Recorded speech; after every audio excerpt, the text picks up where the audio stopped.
வணக்கம். திசைகளின் 10 மணி செய்திகள். மின்னல் FM கலப்படம் நிகழ்ச்சிக்கு அமோக வரவேற்பு கிடைத்தால் அடுத்த ஆண்டு விரிவுபடுத்தப்படும். தியோனி சிங் உறுதி.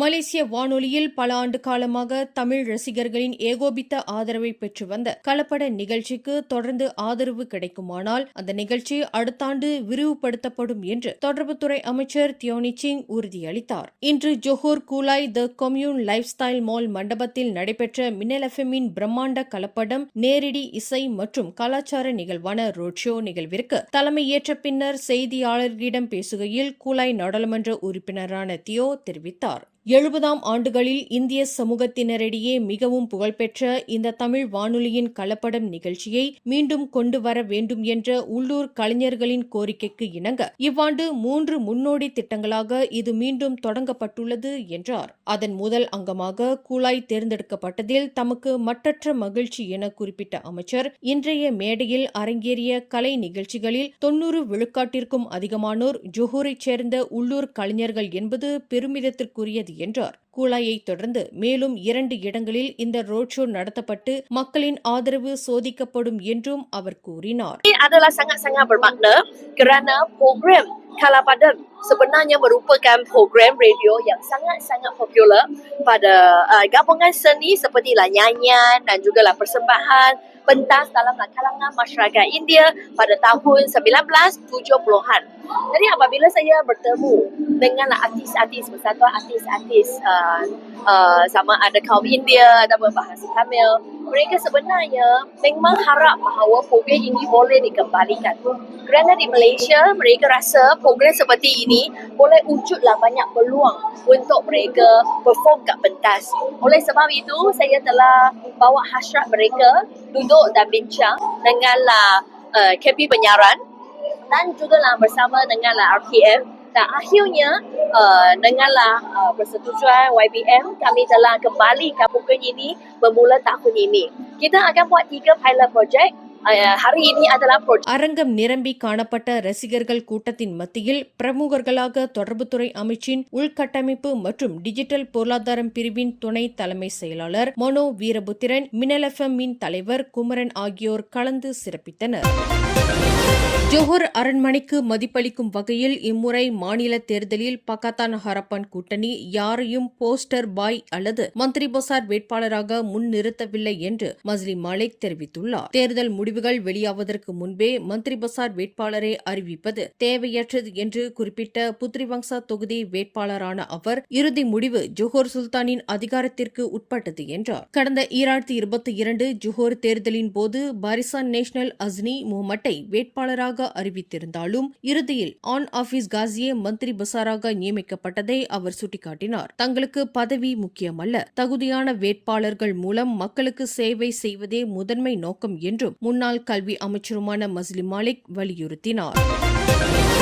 செல்வாக்கு மிக்கவர்களின் பரிந்துரை கடிதங்கள் மற்றும் உறவு முறைகளின் அடிப்படையில் கடன்கள் வழங்கும் வழக்கத்தை பூமிபுத்ரா ஏஜென்சிகள் உடனடியாக நிறுத்த வேண்டும் என்று பிரதமர் டத்தோஸ்ரீ அன்வார் இப்ராஹிம் கண்டிப்புடன் உத்தரவிட்டுள்ளார். கடந்த 30 ஆண்டுகளாக நீடித்து வரும் இத்தகைய தோழமைவாத முறைகேடுகளாலும் கடனை திருப்பி செலுத்தாததாலும் பல பூமிபுத்ரா ஏஜென்சிகள் வீழ்ச்சியடைந்துள்ளதாக நிதியமைச்சருமான அவர் சுட்டிக்காட்டினார். வணிக தொடக்க நிதியை பெறும் சிலர் அதனை தொழிலில் முதலீடு செய்யாமல் ஆடம்பர கார்கள் மற்றும் அலுவலகங்களுக்காக தவறாக பயன்படுத்துவதாகவும் அவர் சாடினார். அரசாங்கம் புதிய பூமிபுத்ரா ஏஜென்சிகளை உருவாக்காது என்றும் மாறாக மாரா, தெக்குன் நேஷனல், எஸ்எமிகோப் போன்ற தற்போதைய ஏஜென்சிகளை ஒருங்கிணைந்து வலுப்படுத்தும் என்றும் குறிப்பிட்ட அவர், விதிமுறைகளை மீறுபவர்கள் மீது கடுமையான நடவடிக்கை எடுக்கப்படும் என்றும் எச்சரித்தார். இனவாத அரசியல் மூலம் மக்களை பிரிக்க நினைப்பவர்களை வாக்காளர்கள் முற்றாக நிராகரிக்க வேண்டும் என்று ஜோஹர் சட்டமன்ற தேர்தலில் ஸ்கூடாய் தொகுதியில் ஜாசேகா சார்பில் பக்காத்தான் ஹரப்பான் வேட்பாளராக போட்டியிடும் கார்த்தியாயினி ஜெயபாலன் கேட்டுக் கொண்டார். முன்னாள் பிரதமர் ஒருவர் மலாய் வேட்பாளருக்கு மட்டுமே வாக்களிக்குமாறு விடுத்திருக்கும் கோரிக்கை நாட்டின் எதிர்காலத்திற்கு எதிரானது என கார்த்தியாயினி கடுமையாக சாடியுள்ளார். அரசியல்வாதிகள் தங்களின் திட்டங்களும் தீர்வுகளும் தீர்ந்து போகும் போதே இத்தகைய இனவாத அட்டையை கையில் எடுப்பதாக அவர் குற்றம் சாட்டினார். நேர்மையானவர்கள் அரசியல் அரசியலுக்கு வராமல் ஒதுங்கியிருந்தால் நாட்டின் எதிர்காலம் இத்தகைய குறுகிய எண்ணம் கொண்டவர்களின் கைகளுக்கு சென்றுவிடும். தலைவர்களை அவர்களின் நேர்மை, தகுதி மற்றும் சேவை மனப்பான்மையை கொண்டுதான் மதிப்பிட வேண்டுமே தவிர இனம் அல்லது மதத்தின் அடிப்படையில் அல்ல என்று கார்த்தியாயினி குறிப்பிட்டார். வாழ்க்கை செலவின குறைப்பு, சிறந்த கல்வி, தரமான வேலைவாய்ப்பு மற்றும் நேர்மையான நிர்வாகம் ஆகியவை குறித்தே நமது தேர்தல் பிரச்சாரங்கள் அமைய வேண்டும். இனவாத அரசியலை முழுமையாக நிராகரித்து மக்களுக்கு சேவை செய்யக்கூடிய தகுதியான தலைவர்களை தேர்ந்தெடுக்க வேண்டும் என்றும் கார்த்தியாயினி வலியுறுத்தினார். கடந்த ஜூன் 24 அன்று ரொம்பினில் நிகழ்ந்த ஒரு பயங்கர சாலை விபத்தில் லாடாங் பத்தாங் ஜலாயைச் சேர்ந்த விசு என்பவரின் மைத்துனர் சம்பவ இடத்திலேயே பரிதாபமாக உயிரிழந்தார். அவரது மகன் கடுமையான காயங்களுடன் மருத்துவமனையில் சிகிச்சை பெற்று வருகிறார். பாதிக்கப்பட்ட குடும்பத்தினரின் அழைப்பை ஏற்று அவர்களை நேரில் சந்தித்த நெகிரி செம்பிலான் மாநில ஆட்சிக்குழு உறுப்பினர் எஸ். வீரப்பனின் சிறப்பு அதிகாரி திரு முரளி தங்கையா இந்த விபத்தின் பின்னணியில் உள்ள அதிர்ச்சி தகவல்களை வெளியிட்டுள்ளார். விபத்தை ஏற்படுத்திய வாகனம் முதலில் மோதியவுடன் அதிலிருந்து சிலர் கீழே இறங்கியுள்ளனர். ஆனால் அதன் பிறகு அந்த வாகனம் மீண்டும் பின்னோக்கி வந்து கீழே விழுந்து கிடந்த பாதிக்கப்பட்டவர் மீது வேண்டுமென்றே இரண்டாவது முறையாக மோதி தள்ளிவிட்டு அங்கிருந்து தப்பியோடியுள்ளதாக குடும்பத்தினர் சந்தேகிக்கின்றனர் என்று முரளி விவரித்தார். விபத்துக்குள்ளாறது நம்ம அது நம்ம ஒன்றும் சொல்றதுக்கலாம், அதை நடக்கும் பாருங்க. ஆனால் இங்கே ஒரு விஷயம் என்னன்னா, விபத்து நடந்தோடனே அந்த காடியிலேருந்து அந்த அவர் கீழே 2 பேர் கீழே இருக்காங்க. அவர் அக்கா மகன் எல்லாத்தையும் பார்த்துட்டு இருந்திருக்காரு. 4 பேர் கீழே இறங்கி வந்திருக்காங்க. 4 பேர், அதில் 3 பேர் அந்நிய நாட்டுக்காரங்க, பாகிஸ்தான்காரங்க சொல்கிறாங்க. அந்த பையன் ஒருத்தவங்க பெண்மணி, அவங்க மலேசியா நாட்டு பெண்மணி.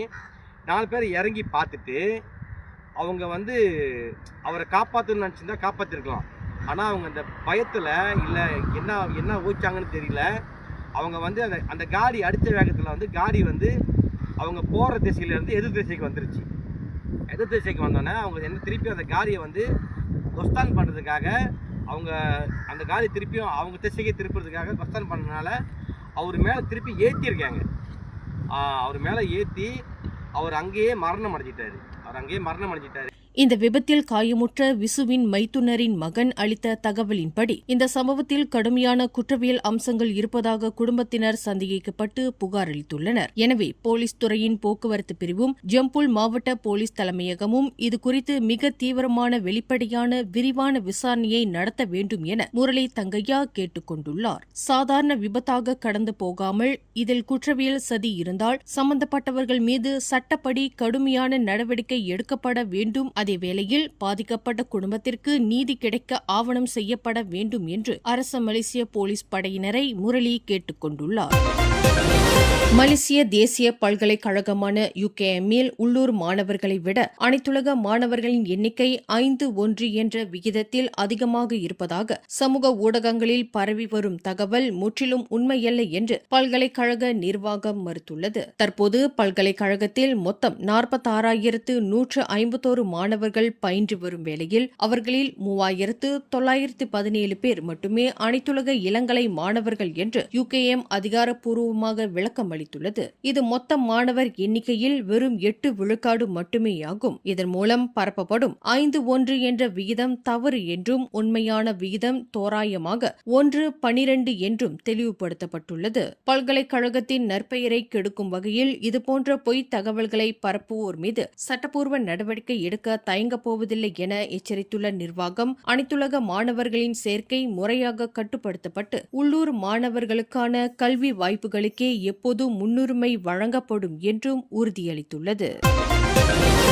சிரமான் தாமான் துன்கு ஜஃபாரில் கருணை கடலாய் வீற்றிருக்கும் ஸ்ரீ மகா ராஜராஜேஸ்வரர் தேவஸ்தானத்தின் வருடாந்திர மகோற்சவ பெருவிழாவின் உச்சகட்ட நிகழ்வான பிரம்மாண்ட சப்தரத ஊர்வலம் தற்போது நகரின் மாட வீதிகளில் பக்தி பரவசத்துடனும் ஆன்மீக பேரெழுச்சியுடனும் கோலாகலமாக நடைபெற்றுக் கொண்டிருக்கிறது. இன்று மாலை 6:31 மணியளவில் மங்கள வாத்தியங்கள் முழங்க தொடங்கிய இந்த ரத ஊர்வலத்தில் வண்ண விளக்குகளாலும் நறுமண மலர்களாலும் கண்கவர் முறையில் அலங்கரிக்கப்பட்ட 7 திருத்தேர்களில் எம்பெருமானும் தெய்வங்களும் எழுந்தருளி தங்களின் அடியார்களுக்கு மாட வீதிகளில் நின்ற கோலத்தில் பேரருள் பாலித்து வருகின்றனர். அரோகரா சிவாய நமக என்ற பக்தர்களின் பக்தி முழக்கங்கள் விண்ணை தொடும் வேளையில் ஒட்டுமொத்த சிரம்பான் நகரமே ஆன்மீக பேரொளியில் பக்தி வெள்ளத்திலும் மிதந்து கொண்டிருக்கிறது.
முன்னதாக இன்று காலை நடைபெற்ற பிரம்மாண்ட பால்குட திருவிழாவின் போது ஆலயத்தின் மேலே விஷ்ணுவின் வாகனமான மகா கருடன் வட்டமிட்டு பறந்து அடியார்களுக்கு தரிசனம் தந்த தெய்வீக காட்சியும், அதனைத் தொடர்ந்து நடைபெற்ற மகா பாலாபிஷேகமும், மதிய வேளையில் நடைபெற்ற மகேஸ்வர பூஜையும், மகா அன்னதானமும் இந்த மகோ உற்சவத்திற்கு மேலும் ஆன்மீக பெருமை சேர்த்தன. நள்ளிரவு வரை நீடிக்கவிருக்கும் இந்த தேரோட்ட விழாவில் திரளான பொதுமக்களும் சமய பிரமுகர்களும் தொடர்ந்து கலந்து கொண்டு எம்பெருமானின் திருவருளை பெற்று வருகின்றனர்.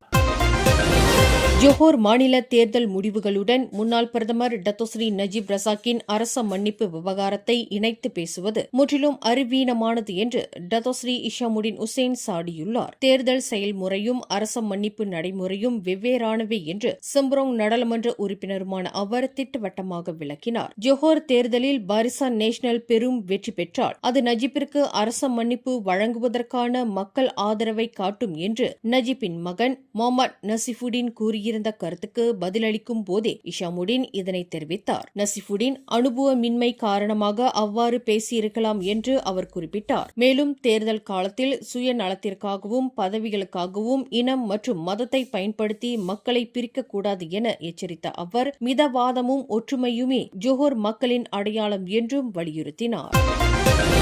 வெளிநாட்டு தாதியர்களை அழைத்து வரும் திட்டம் அதிக செலவு மற்றும் சிக்கலான செயல்முறைகளை கொண்டது என சுகாதார அமைச்சு தெரிவித்துள்ளது. தகுதிகளை அங்கீகரிப்பதில் உள்ள சிக்கல்களால் இந்த அணுகுமுறை உடனடியாக செயல்படுத்தப்படாது என்று சுகாதார அமைச்சின் பொதுச் செயலாளர் அஸ்னுல் ஜம்சம் அமாட் கூறினார். தற்போது அரசு சுகாதார நிலையங்களில் நிலவும் தாதியர் பற்றாக்குறையை நிவர்த்தி செய்ய உள்ளூர் பயிற்சி நிறுவனங்களின் மூலம் தாதியர்களின் சேர்க்கையை 3000 5000 உயர்த்த அமைச்சு கவனம் செலுத்தி வருகிறது. மேலும் தனியார் தாதியர் கல்லூரிகளுடன் ஒத்துழைப்பு மற்றும் ஓய்வு பெற்ற தாதியர்களை ஒப்பந்த அடிப்படையில் மீண்டும் பணியில் அமர்த்துவது போன்ற மாற்று வழிகளும் பரிசீலிக்கப்பட்டு வருவதாக அஸ்னுல் ஜாம் தெரிவித்தார்.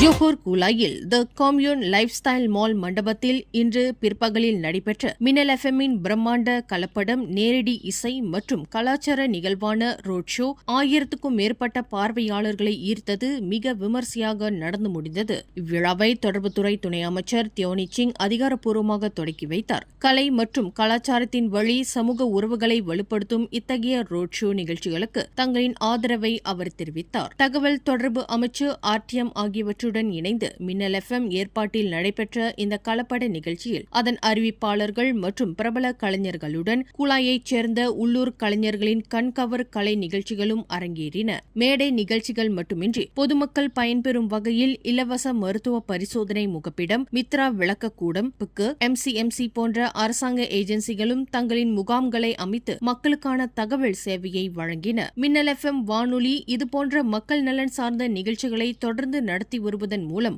மக்களுக்கும் அரசாங்கத்திற்கும் இடையிலான ஒரு பாலமாக திகழ்வதோடு பல்லின மக்களிடையே ஒருமைப்பாட்டையும் வளர்த்து வருகிறது என்று நிகழ்விற்கு தலைமையேற்ற துணை அமைச்சர் தியோனி சிங் புகழாரம் சூட்டினார். தி கம்யூன் லைஃப் ஸ்டைல் மாலில் நடைபெற்ற இந்த கலப்படம் நிகழ்வு மக்களுக்கு நல்விருந்தாக அமைந்ததோடு சமூக ஒற்றுமையை வலுப்படுத்தும் ஒரு பயனுள்ள தளமாகவும் அமைந்தது. தவிர மாற்றுத்திறனாளிகள் மற்றும் வசதி குறைந்த ஐவருக்கு துணை அமைச்சர் தியோனி சிங் தலைமையில் அன்பளிப்புகளும் வழங்கப்பட்டன.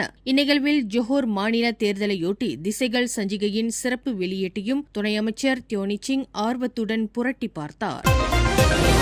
மக்காவ் அனைத்துலக விமான நிலையத்தில் சுமார் 20,90,000 ரிங்கெட் மதிப்புள்ள 3 கிலோ ஹெரோயின் போதைப் பொருளை கடத்தியதாக 24 வயதுடைய மலேசிய ஆடவர் ஒருவர் அந்நாட்டு அதிகாரிகளால் கைது செய்யப்பட்டுள்ளார். கடந்த ஜூன் 20 அன்று தென்கிழக்கு ஆசிய நாடு ஒன்றிலிருந்து மக்காவ் சென்றடைந்த அந்த நபர் தனது பயண பெட்டிகளை எடுத்துக்கொண்டு வெளியேற முயன்றபோது மக்காவ் நீதித்துறை போதைப்பொருள் தடுப்பு பிரிவினரால் மடக்கி பிடிக்கப்பட்டார். அவரது சோதனையிடப்பட்ட பயண பெட்டிகளில் இருந்த 49 தூனா மீன் பிஸ்கட் பெட்டிகளுக்குள் தூனா மீனுக்கு பதிலாக வெள்ளை நிற ஹெரோயின் போதைப்பொருள் தூள் அடைக்கப்பட்டிருந்தது கண்டுபிடிக்கப்பட்டது. மொத்த 2,987 கிராம் எடையுள்ள இந்த போதைப்பொருள் பறிமுதல் செய்யப்பட்டது. மலேசிய போதைப்பொருள் கடத்தல் கும்பலால் வேலைக்கு அமர்த்தப்பட்ட இந்த இளைஞருக்கு இக்கடத்தல் வேலை முடிந்ததும் 3,000 ரிங்கெட் சம்பளமாக வழங்க வாக்குறுதி அளிக்கப்பட்டிருந்தது விசாரணையில் தெரியவந்துள்ளது. இச்சம்பவம் குறித்து மக்காவ் போலீசார் தீவிர விசாரணை மேற்கொண்டு வருகின்றனர்.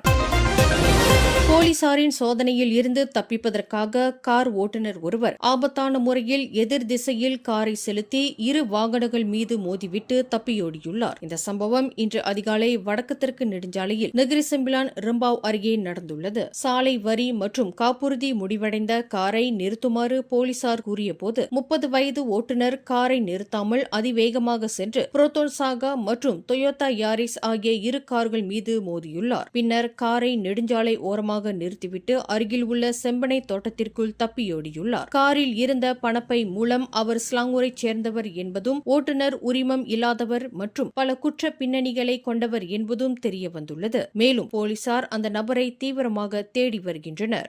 மேலும் செய்திகளை தெரிந்து கொள்ள கீழே இருக்கும் பெல் பட்டனை அழுத்துங்கள். உங்கள் மகிழ்ச்சியை வெளிப்படுத்த லைக் மற்றும் ஷேர் செய்யுங்கள். தொடர்ந்து திசைகளோடு இணைந்திருக்க சப்ஸ்கிரைப் செய்யுங்கள்.